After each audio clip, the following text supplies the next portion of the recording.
Dom Pedro II, por José Murilo de Carvalho. Este livro me encantou muito porque o autor, o José Murilo, ele conta as situações de Dom Pedro II, mas entrando na essência emocional do nosso monarca, conseguindo nos fazer entender as contradições que Dom Pedro II vivia, entre ser o imperador, mas com a sua vontade, talvez até republicana, a vontade de ser professor, o seu amor pela sabedoria, pela cultura, pelas artes. E aqui então o autor traça todas esses conflitos existenciais de Dom Pedro II ao longo do seu reinado nessa sua história. Veja, inicia lá dizendo uma coisa muito interessante, né? Foi um Habsburgo perdido nos trópicos. Escreve o biógrafo, ao retratar o mais inusitado descendente dessa linhagem de reis e imperadores austríacos.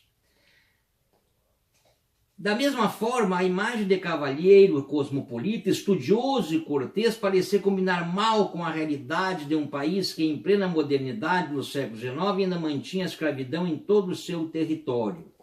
E essa é a essência do livro, trazendo para o leitor essa contradição que Dom Pedro II sempre viveu, e passando um pouco desse seu lado humano, né? Não só a questão histórica sob o ponto de vista da monarquia. Ele relata aqui uma coisa muito interessante, quando Dom Pedro fez a sua viagem para os Estados Unidos, né? E a bordo do navio, coisas magníficas que Dom Pedro II praticou, que relata realmente que homem era esse imperador.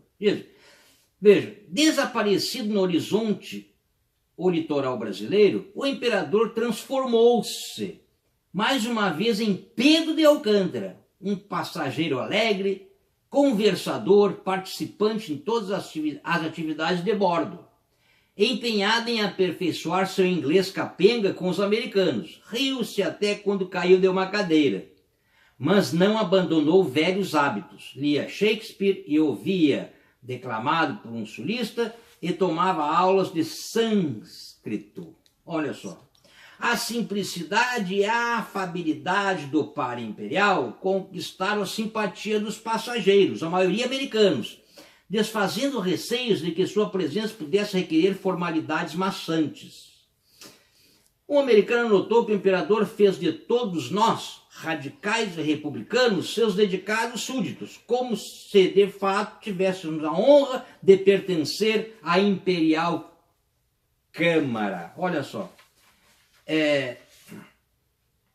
Lá nos Estados Unidos, veja o sucesso que Dom Pedro II fez. Encantou os americanos pela sua sabedoria e pela sua simplicidade. Veja, segundo o repórter, os desentendimentos do imperador com as autoridades continuaram no dia seguinte.